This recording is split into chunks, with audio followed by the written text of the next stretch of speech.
De todos os profissionais que eu conheço, ele é um dos com a carreira mais sólida no design gráfico, na produção editorial, na criação e gerenciamento de produtos para o mercado editorial e agora multimídia de didáticos. Boa noite a todos, ou bom dia, ou boa tarde. Não sabemos que hora que o pessoal vai estar consumindo esse vídeo. Nós vivemos juntos aquele começo da editoração eletrônica, aquele boom dos anos 90, mas pelo meio da década você começou a carreira no mercado de didáticos. Como é que foi isso? Trabalhei numa editora de pequeno porte, na editora didática, com alguns trabalhos já de produção de material didático e paradidático, e tive contato com algumas pessoas da FTD, né, já na FTD Educação, a gente usava a gráfica deles para imprimir materiais que a gente produzia na didática, e eu comecei a ver que aquilo que a gente estava produzindo na didática era um material interessante, e nisso houve aí um período também de mais ou menos 5 anos que eu trabalhei nessa editora, e até o final desse ano, em dezembro de 2001, surgiu uma oportunidade para mim na Moderna. Fiquei na Moderna praticamente até maio de 2015, então eu digo que eu entrei numa fase de transição do que seria a antiga Moderna para a nova Moderna, no momento que a Santillana, né, em 2001, fez a aquisição, né, um grupo espanhol que fez a aquisição, né, da Moderna aqui no Brasil. Uma editora multinacional, também com algumas metodologias de trabalho, coisas que também, para mim, eram interessantes em termos de um design mais clean, de pensar o livro de uma forma mais organizada. Batia algumas coisas que eu defendia dentro da linha do meu trabalho, né? E nisso foi aonde eu tive a oportunidade de crescimento na minha carreira, né? Me tornei gerente de produção lá na Moderna, trabalhando com pessoas fantásticas em que conduziram também a minha carreira, a minha oportunidade lá na Moderna. E nisso surgiu uma oportunidade de voltar a trabalhar com pessoas que já trabalharam comigo na Moderna, no Grupo SM, na SM Educação, onde já fazem aí mais de 5 anos que eu estou lá, como gerente de produto e cuidando de toda a parte impressa das produções da SM e também da parte digital, em relação a livros digitais, a conteúdos digitais, a áudios visuais, a animações e ao que a gente chama de objetos educacionais, os famosos OEDs, né? Que são recursos interativos que a gente apresenta para o professor para poder utilizar com o aluno. Isso que você diz dos anos 90, quando o design gráfico ainda não estava consolidado, quais você acredita que foram os benefícios que o design gráfico trouxe para os livros didáticos? Quando a gente olhava, né, e a gente viveu muito isso juntos, assim, no sentido de entender o que era a editoração eletrônica, né, o trabalho com tipologia, o trabalho com cor, pensar na composição, o que era uma boa capa, você via isso muito bem cuidado nos jornais e nas revistas. Mas o material didático, ele sempre tinha uma característica muito, vamos dizer, em alguns momentos mais simples, porque ele era um material de referência e era um material de estudo, né? Se a gente olha hoje os livros que tem, ou que a gente até fez na Moderna, ou mesmo as coisas que a gente tem produzido na SM, são livros que você vai poder olhar ações em que infografia, boas aberturas, trabalhos fantásticos com os ilustradores, em alguns momentos não eram muito utilizados em livro didático, né? Ele sempre era uma produção mais simples. E a gente começou a entrar com uma linha de trabalho mais selecionado, com grandes ilustradores. Isso a SM também tem no DNA dela, de fazer um trabalho muito seletivo em relação aos tipos de ilustradores que a gente trabalha. Então, que nem hoje, para as capas da SM, seja para qualquer material didático, a gente não trabalha diretamente com fotografias, a gente só trabalha com ilustração, para ter sempre capas exclusivas da SM e valorizando o trabalho dos ilustradores. Até onde eu posso ver, eu vejo que o uso do EAD, do ensino à distância, ele é meio tímido aqui no país, assim. Mas eu acredito que talvez com essa situação que a gente está passando, do confinamento, né, da pandemia e tal, as pessoas acordem para algumas vantagens ou algumas particularidades do ensino à distância.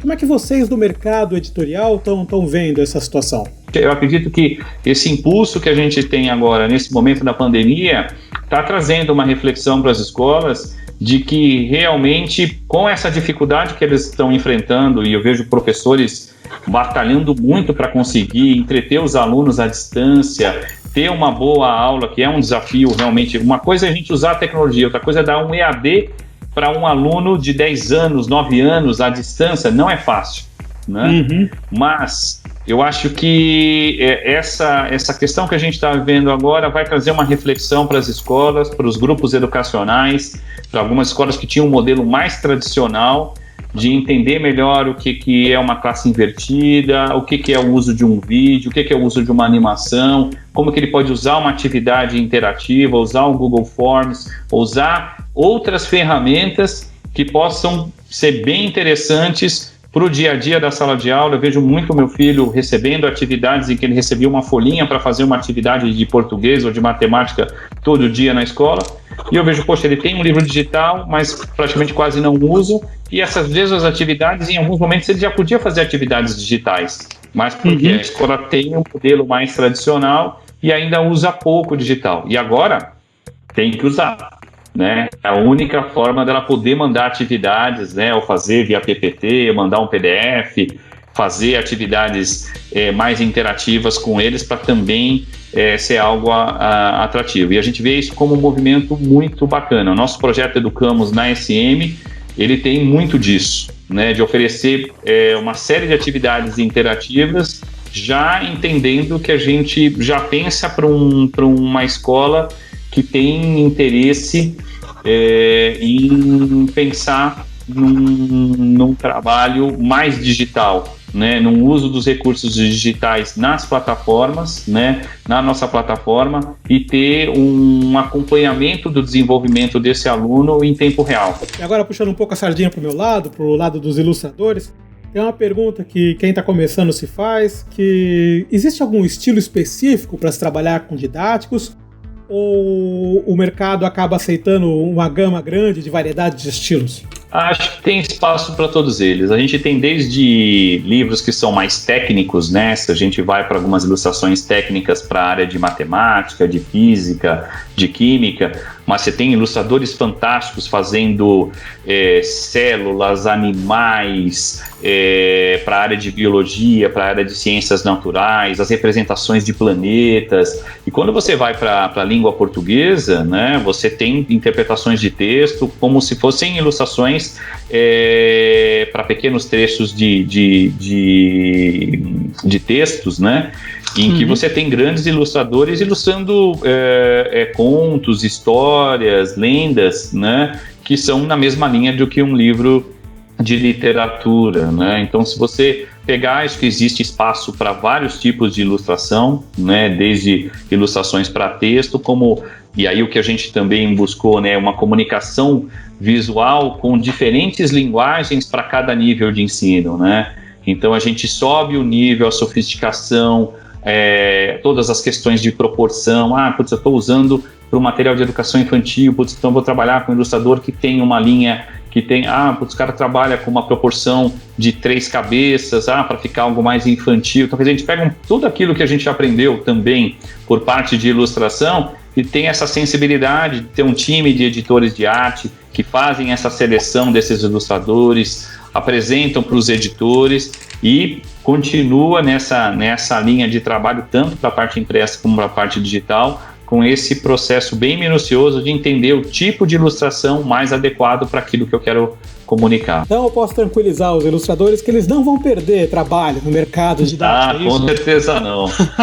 tanto na parte dos didáticos, quanto na parte daquilo que segue por parte de literatura, né? A gente vê que, claro, é um mercado que, de qualquer forma, hoje, os ilustradores brasileiros também concorrem, né, pelo fato de a gente ter um mercado globalizado com ilustradores do mundo todo, né, e então o mercado ele é bem competitivo, né, a gente acredita e coloca que assim, aqueles grandes ilustradores, aqueles caras que têm estilo, que têm um trabalho muito interessante, dificilmente ficam sem trabalho, né? Eles acabam ou com literatura, ou mesmo com livros de interesse geral, ou mesmo com material didático. Eu acho que vão completando aí grandes projetos, né? A gente vê hoje grandes produtoras contratando ilustradores para fazer animação, para fazer grandes projetos de animação. Então eu acho que assim, as mídias mudam, né? A gente vê um movimento agora para essas ações de tecnologia, o fato de alguns ilustradores também trabalharem já com alguns processos mais digitais, de usar uma mesa digitalizadora, de saber usar um Painter, um Photoshop, programas que possam também alguns 3D. Então, para a gente que vivenciou, né, lá atrás todo um trabalho mais artesanal, né, no momento que a gente ilustrava e trabalhava com a questão das cores e ter todo esse lado artístico, eu vejo que para a parte da ilustração ainda tem um mercado bacana. A minha ideia, até com a própria SM, a gente tem um prêmio de literatura, que é o Prêmio Barco a Vapor, um prêmio que premia aí novos autores para a área de literatura infanto-juvenil. E uma das nossas ideias, isso surgiu também de um prêmio lá de Guadalajara sobre ilustração, é a gente criar um prêmio aqui no Brasil, tentar buscar uma parceria com alguns canais também de ilustração e criar, de repente, um prêmio para grandes ilustradores brasileiros. Então, pelo jeito, ainda vai dar para pagar alguns boletos fazendo desenhos para o mercado de didáticos. O desenho em alta resolução vai dar para ver aqui no link que está na descrição do vídeo. Eu queria agradecer muito ao André por esse papo que a gente teve aqui. Então, pedir para o pessoal ou curtir ou falar mal, mas falar da gente, que para mim foi muito bacana dividir esse espaço contigo, Joel. Um abração para todos. Abração, André. Muito obrigado por ter vindo aqui, por ter conversado com a gente. E façam como ele disse, se inscrevam no canal, curtam o vídeo, sigam o André nas redes sociais, porque além de ser um grande profissional, ele é um cara muito bacana. E é isso aí. Até a próxima. Abração.